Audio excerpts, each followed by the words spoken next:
자, 역사를 가장 역사답게 가르친다고 자부하는 황현필입니다. 75강 일제 통치 방식 시험에 많이 기출되는 파트입니다. 오늘 제 수업 들어도 기출문제 이건 뭐야?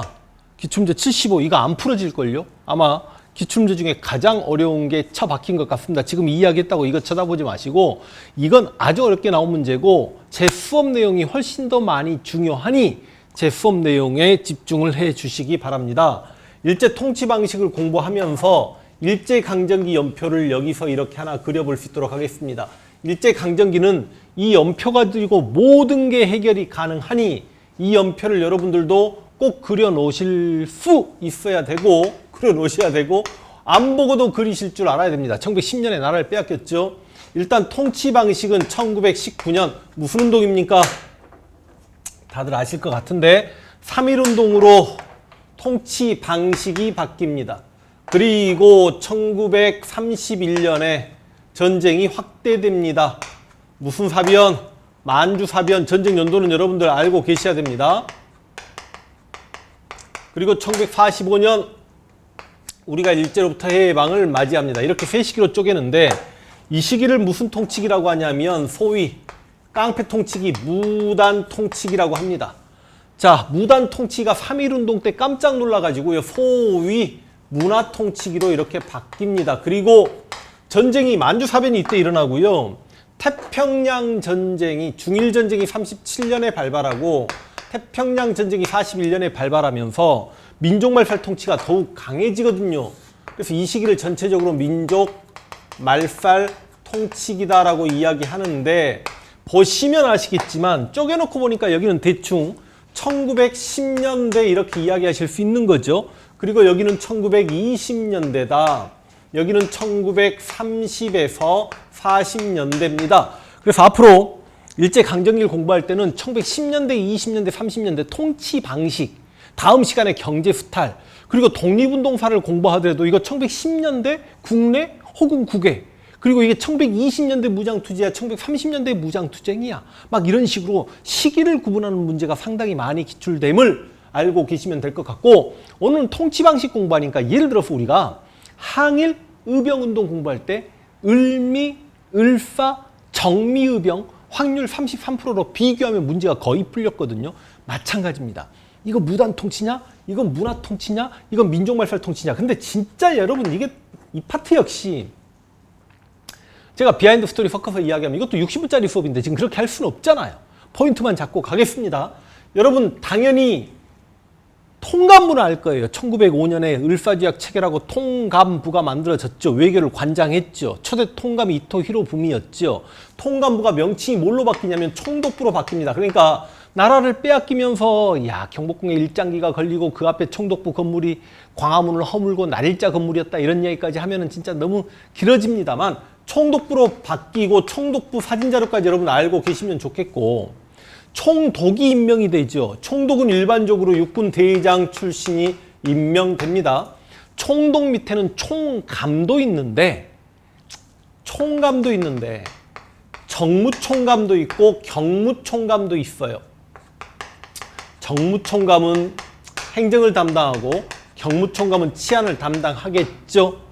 그리고 이제 과연 한능검에도 이런 내용이 나올까 모르겠습니다만 대한제국 때부터 있었던 중추원이라는 정치기구, 엄밀히 따지면 중추원은 고려시대부터 있었죠. 기억나십니까? 중서문화성의 재신과 중추원의 추밀이 만나서 도병마사를 구성한다.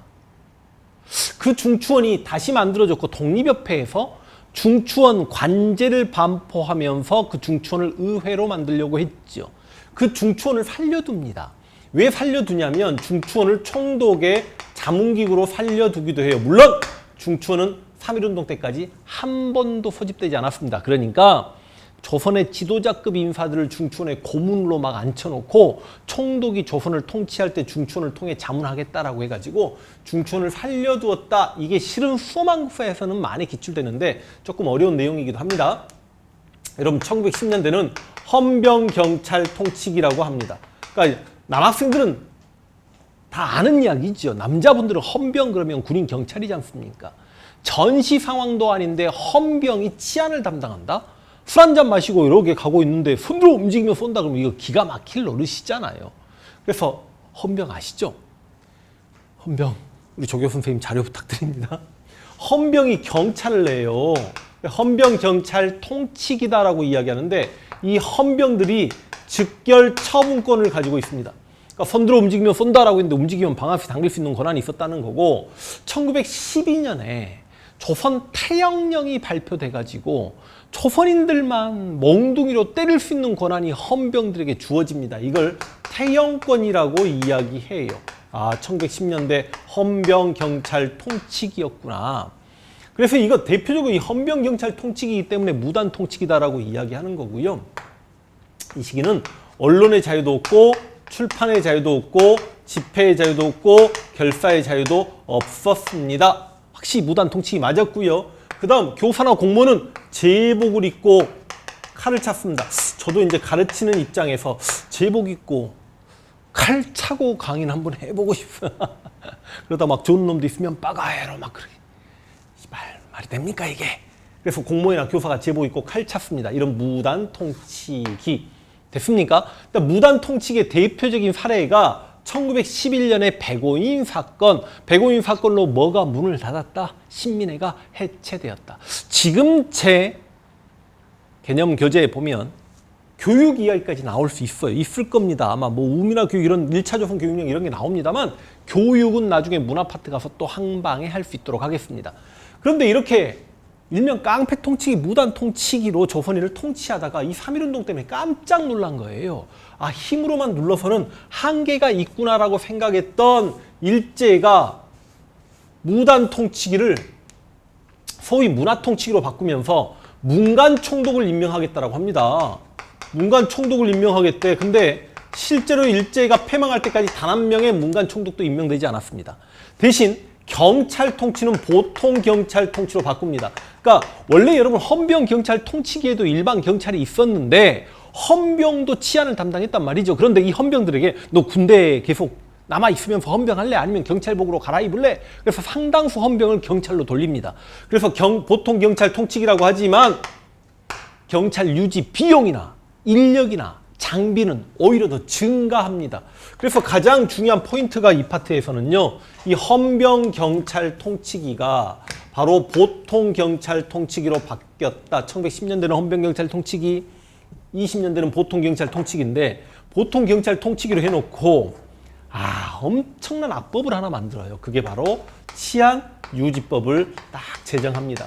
이 치안유지법은 엄밀히 따지면 사유재산 제도를 부정하는 자, 쉽게 이야기하면 사회주의자들을 탄압하기 위한 법인데 여러분들 이 치안유지법 공부할 때 뭐가 중요하냐면 이거 연도 1925년인지 모르시면 큰일 납니다. 진짜. 이 치안유지법이 지금의 국가보안법의 전신이다. 대한민국 국가보안법의 전신이라고 생각하시면 되겠고 치안유지법을 꼭 기억하십시오. 그 다음 10년대와 20년대 가장 큰 차이점 중에 하나는 언론 출판 집회 결사의 자유가 없었던 10년대와는 달리 20년대는 언론의 자유가 생겨나니까 조선일보 동아일보가 1920년에 창간합니다. 그래서 여러분 조선일보 동아일보가 창간하는데 언론의 자유 생겨나서 써드릴까요? 조선일보 동아일보가 만들어지긴 하지만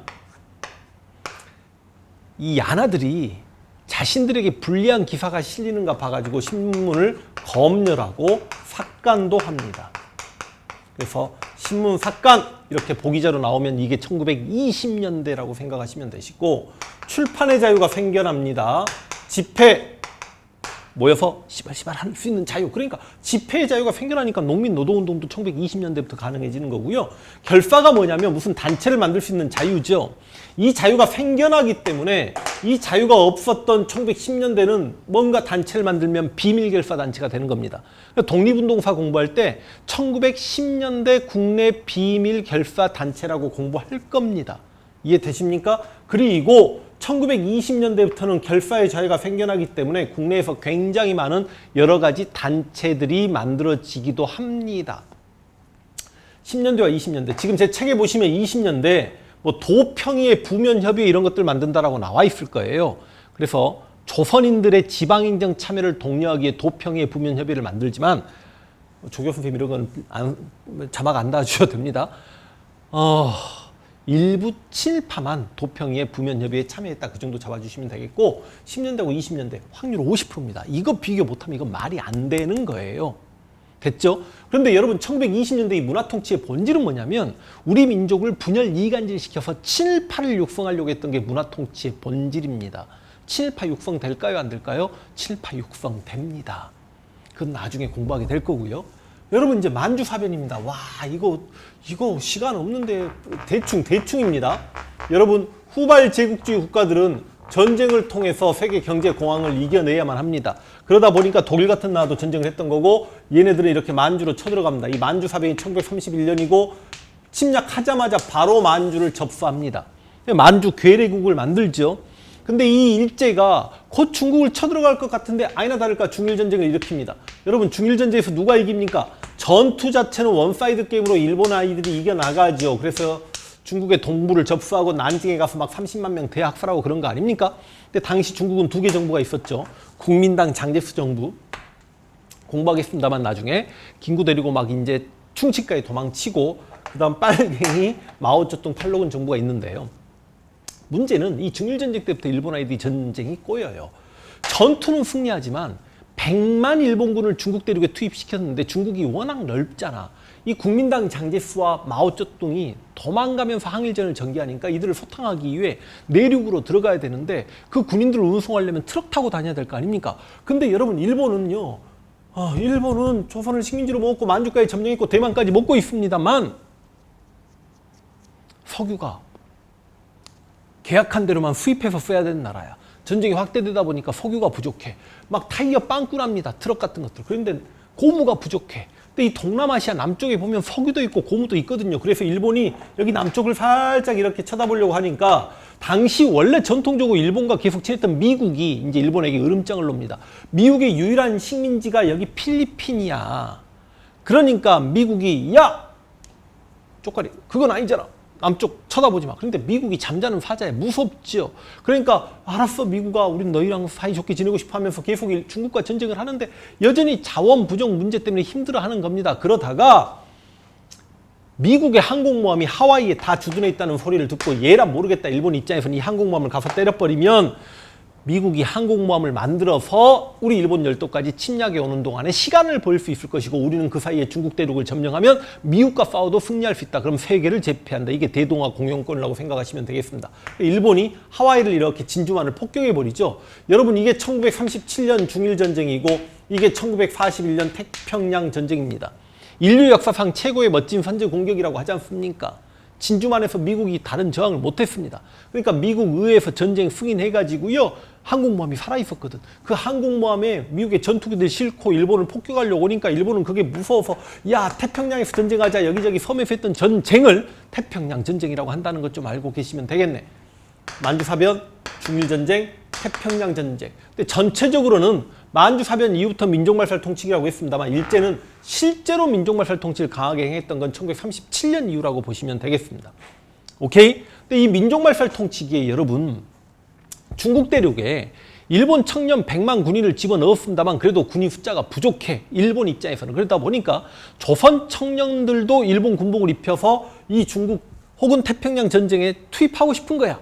그런데 조선인들 입장에서 내가 왜 일본 왕에게 충성 서약을 이야기하고 왜 남의 나라 전쟁에 만약에 일본 군복 입고 참전했다가도 고향 생각나고 엄마 생각나고 막 그러니까 흐느끼면서 아리랑 하고 노래 부르면서 총 들고 빠가요로 하면서 일본군을 향해 총을 쏴버릴 수도 있는 문제이기 때문에 안 되겠다. 정신 개조시켜야 되겠다. 천황나라에 믿을 만한 백성으로 만들어야 되겠다. 그게 바로 민족말살 통치기의 한마디로 이야기하면 그걸 뭐라고 합니까? 황국신민화 정책이라고 합니다. 천황나라에 믿을 만한 백성으로 만드는 정책. 진짜 기분 나쁘죠? 이 황국신민화 정책이 이런 것들이 있다는 것만 알고 계시면 되고요. 연도는 크게 중요하지 않습니다. 내선일체를 강조하고요. 이게 무슨 말이죠? 자신들이 안에 사는 내지인이야. 조선인들이 하나가 돼야 된다. 일선동조? 이런 건 좀 어렵나? 당군이 자기 조상의 동생이래. 일본과 조선은 조상이 같다. 일선동조는 많이 안 나오니까. 신사참배는 그전부터 강요했습니다만 신사참배를 유독 더욱 강요하고요. 궁성요배 2시가 되면 사이렌이 울려가지고 천황이 살고 있는 동경을 향해서 이렇게 고개를 숙이게 하는 궁성요배도 강요하고요. 황국신민서사라고 해가지고 천황에게 충성을 맹세하는 에이씨 이런 걸 암송시키고요. 그리고 창씨 개명도 강요합니다. 이런 게 바로 대표적인 한국 시민화 정책이죠. 조선일보, 동아일보도 폐간시켜버립니다. 그래서 이런 내용들이 바로 이 시기 이야기구나, 30년대 이야기구나. 그러니까 통치 방식은 이것만 알면 열에 9문제는 풀리는데 열에 안 풀리는 한 문제가 지금 우리 기출문제에 들어와 있다라고 생각하시면 되겠습니다. 뭐 볼까요? 지금 제가 뭐 조선일보, 동아일보가 이때 폐간됐다 시험에 한능검에서는 다시 한번 이야기, 우리 80점만 맞으면 되는 시험이잖아요. 100점 맞기 위해서는 저도 이런 강의 하지 않습니다. 와, 근데 이거는 왜 이렇게 어려운 문제를 실었을까요? 다음 일제가 제정한 법령 일부다. 가나에 대한 설명으로 옳은 걸 골라라. 가. 1조 3개월 이하의 징역 또는 구류에 처해할 자는 그 정상에 따라 태형에 처할 수 있다. 태형, 조선 태형령, 엄밀히 따지면 1912년의 조선 태형령입니다. 가는 조선 태형령이고, 여러분 나가 바로 사유재산 제도를 부정하는 자들을 이렇게 징역 혹은 금고에 처하겠다. 이게 바로 그 유명한 치안유지법입니다. 치안유지법은 연도까지 꼭 기억을 하십시오. 자, 그러면 야, 이거 진짜 문제 이렇게 출제됐어요. 이건 제가 우리 조교 선생님들한테 너희 이 문제 풀겠니 하고 물어볼 정도로. 우리 조교 선생님은 공무원 시험 봐도 다 90점 이상을 바로바로 맞는 친구들이고, 한능검은 무조건 90점 넘는 분들입니다. 그럼에도 불구하고 가는, 자 봐봐, 태형령이 1910년대다 보통 이렇게 공부하지 20년대는 태형령이 폐지시켰다. 이거 별로 공부 안 시키거든요. 근데 얘가 정답이야. 그럼 나머지 2, 3, 4, 5라도 쉬워야 되잖아요. 볼까요? 가는 사상 정향을 강요하기 위해 제정되었다. 여러분 정확하게 치안유지법이 사회주의자들은 제국주의에 끈질기게 저항하니까 이들이 독립운동한단 말이야. 그들의 사상 정향을 막고 사회주의 확산을 막기 위해 치안유지법이 제정되었다고 봐야 되니까 2번은 가를 나로 고치면 맞는 거죠. 그 다음, 나는 정식 재판 없이 즉결 처분이 가능하였다. 여러분, 즉결 처분을 제가 어떻게 공부시켰냐면, 여기 헌병경찰이 즉결 처분권도 가지고 있고 태형권도 가지고 있고, 태형권을 즉결로 이렇게 시행할 수도 있습니다. 그러니까 쉽게 얘기하면 헌병들이 솔직히 몽둥이 가지고 때리는 게 태형이거든요. 근데 당시 일제강점기 헌병경찰들은 채찍을 들고 다녔어요. 조선인들 보면 엎드려 가지고 채찍으로 찌는데, 그 채찍이 소의 성기로 만든 채찍이야. 뭐 우리가 진짜 무슨 돼지입니까? 채찍으로 맞게. 그래서 태형을 즉결 처분 행하기도 했다는 걸 좀 알고 계시고, 너무 어렵습니다. 그래서 이런 문제도 기출이 되는구나. 내가 이 정도 문제면 50문제 중에 가장 어려운 2문제에 포함될걸요. 2-3문제. 나는 3.1운동 참여자를 처벌하기 위해. 아니, 치안유지법이 1925년인데 3.1운동 참여자를 처벌하기 위한 법이라고 하기에는 조금 그렇죠. 사회주의자를 처벌하기 위한 법이고요. 가나는 이건 너무 어렵습니다. 여러분, 태형, 그러니까 여기 태형권이 시행됐는데 이게 무단 통치냐 이런 이야기하는 사람도 있어요. 왜냐하면 조선의 형벌이 5개입니다. 태장도유사. 그럼 조선의 5가지 형벌 중에 가장 약한 게 태형인데, 이 조선의 태장도유사가 갑오개혁 때 폐지가 돼요. 혹시 갑오 1차 개혁, 반봉건적 개혁할 때 사회면에서 노비제 폐지, 다른 말로 신분제 폐지입니다. 형벌 금지, 고문 금지, 연자제 금지 기억나세요? 여성의 재가 허용. 이게 이때야. 태장도유사가 사라진 지 얼마 안 돼서 태형만 부활시켰는데 이게 무단 통치이면 대체 태장도유사가 다 있었던 조선은 무슨 암흑기란 말이냐, 이렇게 이야기하는 사람도 있는데, 이 태형을 누구에게만 행하냐고요? 조선인에게만 행하잖아. 태형은 조선인에게만, 치안유지법은 모두 일본인에게도 적용이 됩니다. 그러니까 너무 어렵습니다. 이거는 방금 문제 풀어준 내용을 가지고 공부하려고 하지 마십시오. 이런 문제는 거의 기출 안 됩니다. 아주 어려운 문제. 이런 문제 말고 나중에 이제 제 기출문제집에서 보시면 아시겠지만, 제가 필기한 내용들 정도면 열의 9문제는 문제가 해결이 됩니다. 이 통치 방식 10년대, 20년대, 30년대 이렇게 마무리하고 다음 시간에 경제적 수탈로 가겠습니다.